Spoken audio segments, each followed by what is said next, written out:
Black Friday movie की शुरुआत में हम एक मोंटी नाम के आदमी को देखते हैं जो टॉय शॉप में ब्लैक फ्राइडे का बैनर लगा रहा था। अचानक आसमान से कोई चीज आकर उस शॉप में गिर जाती है। जब मोंटी उसे देखने जाता है तो वह देखता है कि वो दिखने में काफी अजीब चीज लग रही थी, साथ ही वो चीज मूवमेंट भी कर रही थी। यह देखकर हम समझ पाते हैं कि वो चीज स्पेस से ही आई होगी। मोंटी उसे देखने के लिए जाता है तो उसमें से एक टेंटिकल निकलता है और उस पर अटैक कर देता है। उसके बाद हम देखते हैं कि दो वर्कर उसे ढूंढने के लिए आते हैं। वे देखते हैं कि मोंटी अब एक खतरनाक क्रीचर में बदल चुका है। अब वो क्रीचर उन दोनों वर्कर पर अटैक करके उन्हें बेरहमी से मार देता है। इसके बाद सीन शिफ्ट होता है और हम कैन नाम के आदमी को देखते हैं जो अपनी दोनों बेटियों को उसकी मॉम के पास छोड़ने आया था। असल में उसका डाइवोर्स हो चुका है, वजह से उसकी वाइफ ने दूसरी शादी कर ली है। अब कैन को नाइट ड्यूटी पर जाना था, जिस वजह से वे अपनी दोनों बेटियों को उसकी मॉम के पास छोड़ देता है। उसे छोड़ने के बाद कैन अपने एक साथी क्रिस को उसके घर से पिक कर लेता है। उसके बाद वे दोनों एक टॉय शॉप में आ जाते हैं। वे दोनों यहाँ नाइट में काम करने आए थे। शॉप के बाहर कस्टमर की बहुत बड़ी भीड़ होती है क्योंकि वहाँ पर टॉय की बहुत बड़ी सेल होने वाली थी। दोनों अपनी ड्रेस पहनकर तैयार हो जाते हैं। वे भी पब्लिक का आने का इंतजार कर रहे थे। एक आदमी कमरे में टीवी देखने लगता है और न्यूज में वही चीज के बारे में बताया जा रहा था, लेकिन वो उसे सुने बगैर चैनल को हटा देता है। इधर कैन सेंटा की कुर्सी पर बैठकर अपनी बेटियों को दिखाने लगता है। तभी उसके पास डिलीवरी मैन लू आता है और उससे बाथरूम का रास्ता पूछने लगता है। कैन उसे बाथरूम का रास्ता बता देता है। आगे हम देखते हैं कि जो आदमी उस कमरे में टीवी देख रहा था वो बाहर आकर सिगरेट पीने लगता है और तभी वहाँ का दरवाज़ा अपने आप बंद हो जाता है। वो उसे खोलने की बहुत कोशिश करता है लेकिन खुल नहीं पाता और एक अनजान चीज उस पर अटैक कर देती है। उसके बाद शॉप का मैनेजर जेनेथर अनाउंस कर देता है। अभी उन वर्कर का लीडर सभी को बता देता है कि सभी वर्कर को सैलरी के साथ बोनस भी मिलेगा। सभी खुश भी होते हैं। अब वर्कर कम होने की वजह से ब्रायन क्रिस से कहता है कि वो कैश काउंटर को संभाले। यहाँ एक नया वर्कर एमिट आया होता है। कैन उससे बात करने लगता है और काम समझाने लगता है। इधर शॉप का दरवाजा खुलने से बहुत से लोग जल्दी से टॉय खरीदने लगते हैं। इन वर्कर में से एक लड़की मैरी को दो लोग दिखाई देते हैं जिनकी आंखें बहुत अजीब सी लग रही थी। खैर, एक ओल्ड लेडी अपना सामान लेकर कैश काउंटर पर आती है और क्रिस से अपना बिल बनवाती है। जैसे ही क्रिस कीबोर्ड पर टाइप करता है तो उसकी उंगली पर कुछ चिपचिपी चीज लग जाती है। लेडी को कुछ ज़्यादा ही जल्दी होती है, जिस वजह से वो क्रिस पर ऐंठने लगती है। तभी वहाँ ब्रायन आ जाता है और क्रिस का काउंटर बंद करके उसे नीचे फ्लोर साफ करने को कहता है। क्रिस अपसेट होकर वहाँ से फ्लोर साफ करने निकल जाता है। इधर कस्टमर सामान गिरा रहे थे। तभी कैन कहता है कि कस्टमर ध्यान से सामान नहीं खरीद सकते क्या। तभी ओल्ड लेडी सुन लेती है और कैन को सुनाने लगती है। खैर, कैन वहाँ से निकलकर चला जाता है। ये ओल्ड लेडी सेंटा वाली कुर्सी पर बैठ जाती है और हम देखते हैं कि उस कुर्सी के नीचे वही एलियन जैसी कोई चीज है। इधर फ्लोर साफ करते वक्त क्रिस को काफी खून दिखाई देता है, जिसकी वजह से वो काफी घबरा जाता है। तभी वहाँ एक आदमी आ जाता है जो दिखने में ज़ॉम्बी जैसा लग रहा था। वो आदमी क्रिस पर हमला करता है, लेकिन क्रिस अपने बचाव के लिए शॉप का सामान उस पर गिरा देता है। तभी एक औरत वहाँ आती है। वो भी उसी चीज़ से इन्फेक्टेड होती है और क्रिस पर अटैक करने लगती है और वो उस पर भी सामान गिरा देता है। ऐसा करता हुआ आर्की देख लेता है, लेकिन उसे पता नहीं होता कि ये लोग इन्फेक्टेड थे।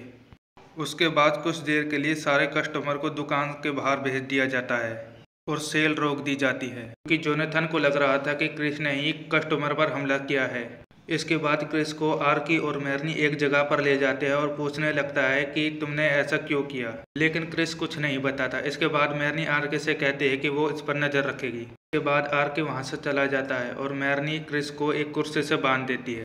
तब ब्रायन वहाँ आता है और क्रिस से पूछने लगता है। तब क्रिस कहता है कि उसकी कोई गलती नहीं, वो कैमरा देख ले। जरूर यहाँ पर कुछ अलग हो रहा है क्योंकि पहले उस औरत ने मुझ पर हमला किया था। ब्रायन कहता है कि तुमने एक औरत को मारा है और तुम्हें जेल होगी।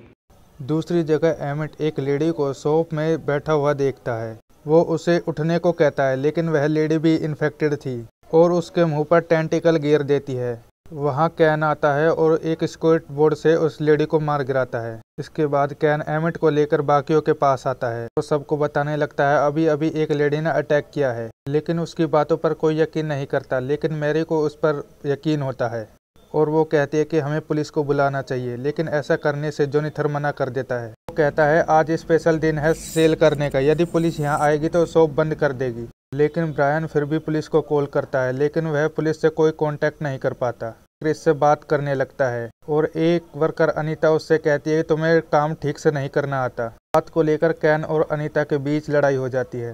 अनीता को इस महीने एम्प्लॉय ऑफ द मंथ का अवार्ड मिला था, जिस वजह से वो उससे एटीट्यूड में बोल रही थी। अब अनीता कैन पर जोर से चिल्लाने लगती है।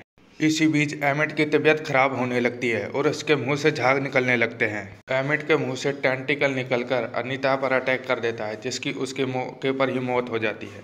अब एमिट एक क्रिएचर में बदलने लगा था और वो देखने में डरावना भी लग रहा था। वो सब पर अटैक करने लगता है। तभी वहाँ आर्की आ जाता है और उस पर मशीन से अटैक करने लगता है, जिससे एमिट अभी के लिए वहाँ से भाग जाता है।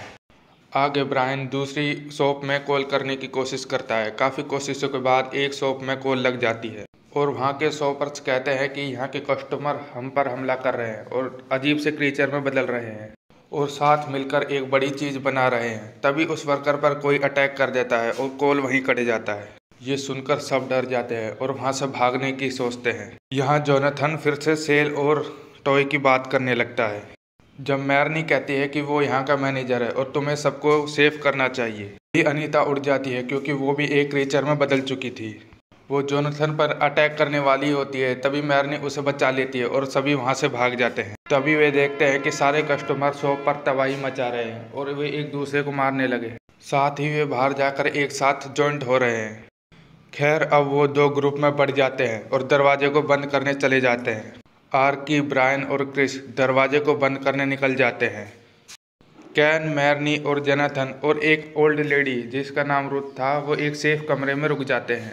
खैर, यहाँ कैन और जोनाथन बाथरूम करने चले जाते हैं। इधर वे तीनों दरवाजे बंद करने जाते हैं तो वे देखते हैं कि एक इन्फेक्टेड औरत किसी की आते खा रही है। तभी गलती से ब्रायन के पैर से एक बलून फूट जाता है और वो इन्फेक्टेड औरत उसे देख लेती है, जो ब्रायन पर अटैक करने के लिए आगे बढ़ती है। आर्की उसे मशीन से अटैक कर भगा देता है। इधर कैन बाथरूम में आकर अपनी बियर की बोतल ढूंढने लगता है।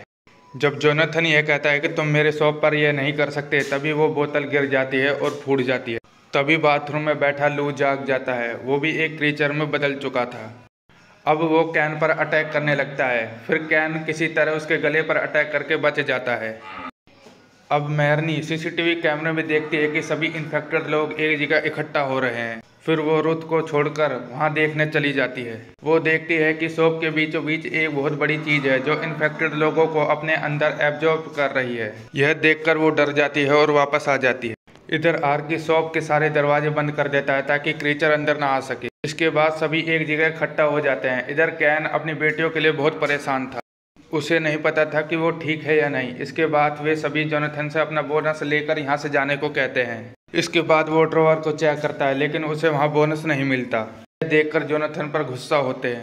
फिर वो कहता है कि किसी को भी इस साल कोई बोनस नहीं मिलेगा क्योंकि उसने ब्रायन से झूठ कहलवाया था। मैरनी जोनाथन को एक जोर का पंच मारती है। इसी बीच रुथ दरवाजे के पास खड़ी होकर सबसे कहती है कि हमारी मदद के लिए पुलिस यहाँ आ रही है। लेकिन वो पुलिस कार सीधा अंदर घुस जाती है, जिसके नीचे रुथ आकर मर जाती है। यह देखकर सब और डर जाते हैं और हम देखते हैं कि उस कार में केवल पुलिस वालों की डेड बॉडी थी। दरवाजा खुल जाने की वजह से बहुत सारे क्रीचर उनकी तरफ अंदर आने लगते हैं, जिसकी वजह से उन्हें वहां से भागना पड़ता है। भागते वक्त क्रिस पर एक क्रीचर अटैक कर देता है। फिर आर्की उस पर अटैक करके क्रिस को बचा लेता है। तभी वहाँ एक औरत आकर आर्की को इन्फेक्टेड कर देता है और आर्की क्रिस को वहाँ से भाग जाने को कहता है। एक और क्रीचर आर्की पर दोबारा अटैक करके उसे इन्फेक्टेड कर देता है और आर्की उसे एक चाकू से मार देता है। क्रीचर उस पर अटैक कर देता है जो पूरी तरह इन्फेक्टेड था और दिखने में घिनौना भी लग रहा था। वो आर्की की बॉडी को फाड़ देता है, जिससे उसकी वहीं मौत हो जाती है। तब क्रिस किसी तरह बचता हुआ बाकियों के पास पहुंचने लगता है, लेकिन बीच में उसे एमिट देख लेता है और उसके पीछे वहां आ जाता है। लेकिन मैरनी उसके सर पर वार करके उसे बेहोश कर देती है और यहाँ आर्की की डेथ की वजह से सब लोग परेशान होते हैं। कुछ देर बाद वहाँ की लाइट भी चली जाती है और लाइट वाले टॉयज को वहाँ जला लेते हैं। इसके बाद सब लोग वहाँ अपनी स्टोरी शेयर करने लगते हैं। सभी यहाँ अपनी फैमिली को लेकर इमोशनल हो जाते हैं। फिर मैरनी जोनाथन के फ्रिज से कुछ खाने को लाती है। फिर वो थैंक्स गिविंग सेलिब्रेट करने लगते हैं क्योंकि ब्लैक फ्राइडे के एक दिन बाद थैंक्स गिविंग डे था और उन सभी ने अपनी फैमिली से कहा था कि सेल जल्दी खत्म करके वो जल्दी से घर आएंगे। अब क्रिस कैन से बहस करने लगता है और कहता है कि तुम मुझे बच्चा समझकर काम सिखा रहे हो। वो आगे कहता है कि तुम अपनी उम्र से 20 साल छोटी की लड़की को डेट कर रहे हो। फिर मैरनी कहती है कि वो एक दूसरे को डेट नहीं कर रहे। यह बात सुनकर कैन को काफ़ी बुरा लगता है। अब मैरनी कैन से कहती है कि हम एक दूसरे से शॉप के बाहर कभी नहीं मिले। ब्रायन भी कैन पर हंसने लगता है, जिससे कैन और बुरा मान जाता है और कहता है कि तुम सब मुझे एक लूजर ही समझते हो। फिर कैन उनसे कहता है कि वो यहाँ से जा रहा है। इसी बीच हम उस एलियन चीज़ को देखते हैं जो और भी बड़ी हो रही थी। कैन के पीछे मैरनी और क्रिस भी जाने लगते हैं। फिर कैन को याद आता है कि डिलीवरी मैन लू का ट्रक बाहर ही होगा। फिर वो चाबी ढूंढने लगता है। चाबी तो नहीं मिलती, लेकिन उसे ताला तोड़ने का औजार मिल जाता है। तभी जोनाथन कहता है कि तुम्हें मेरा कहना मानना चाहिए, ना कि कैन का। तभी एमेट उठ जाता है और जोनाथन पर अटैक करने लगता है। अब वो देखने में और भी ज्यादा खतरनाक लग रहा था। वो कैन को पकड़ लेता है, लेकिन कैन उससे बचने की कोशिश करता है। अब ब्रायन भी कैन की मदद करने लगता है, लेकिन इसी बीच एमेट कैन को बाइट कर लेता है। उसके बाद वो दोनों मिलकर एमेट को मार देते हैं। कैन अब उन्हें वहां से जाने को कहता है, क्योंकि अब वो भी इन्फेक्टेड हो चुका था। मैरनी और क्रिस अपनी बातों पर पछताने लगते हैं और क्रिस कैन को अपना हाथ काटने को कहता है ताकि इन्फेक्शन पूरी बॉडी में ना फैल सके, लेकिन कैन ये करने से मना कर देता है और वहां से जाने को कहता है। वो सब कार्टून से भरे एक कमरे में आ जाते हैं, जहाँ मैरनी और क्रिस बहुत अपसेट हो जाते हैं क्योंकि उसने कैन को लूजर कहा था। लेकिन डोंट टच माई। इधर कैन वो क्रीचर में नहीं बदलता, बल्कि वो अपना टाइम एक टेडी बेयर के साथ व्यतीत करता है। वहाँ उसे अपने हाथ का कटा हुआ मांस मिल जाता है, जहाँ वो समझ जाता है कि क्रीचर एमिट ने नहीं, ब्रायन ने उसे काटा है। क्योंकि एमिट अगर वो मांस काटता तो वो खा जाता, लेकिन वह खाया हुआ नहीं था और वो वहाँ से जाने लगता है।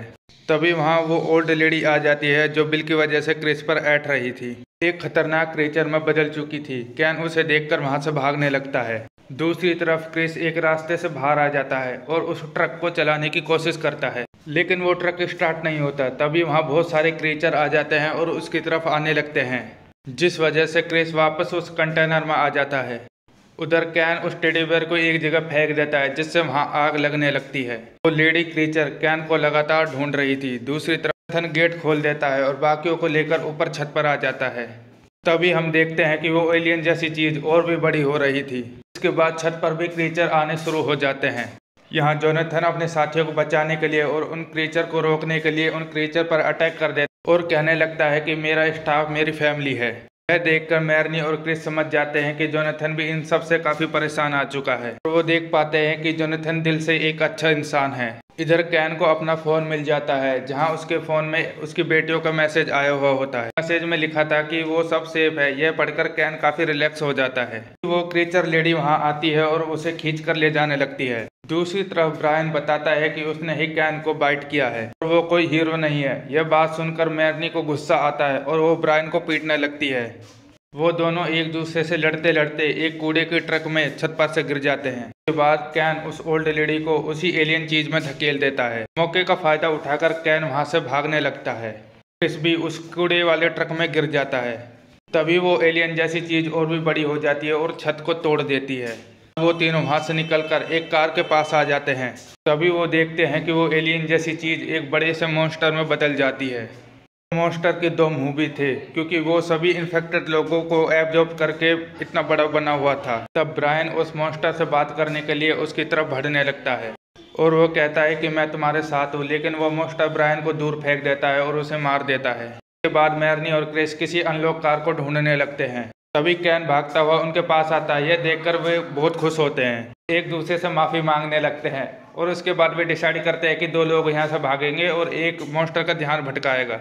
अब कैन उस मॉन्स्टर का ध्यान अपनी तरफ करता है और क्रिस भी उसकी मदद करने लगता है। शॉप के छोटे ट्रक में बैठकर उस मॉन्स्टर की तरफ बढ़ने लगता है। इसके बाद वो मॉन्स्टर अपने टेंटिकल से उस ट्रक को अपनी तरफ खींचने लगता है।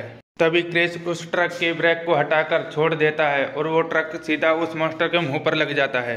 मॉन्स्टर जख्मी हो जाता है। दूसरी तरफ उस गोदाम की आग और बढ़ने लगती है, उस मॉन्स्टर को अपने अंदर जला लेती है और वो गोदाम भी पूरी तरह डिस्ट्रॉय हो जाता है।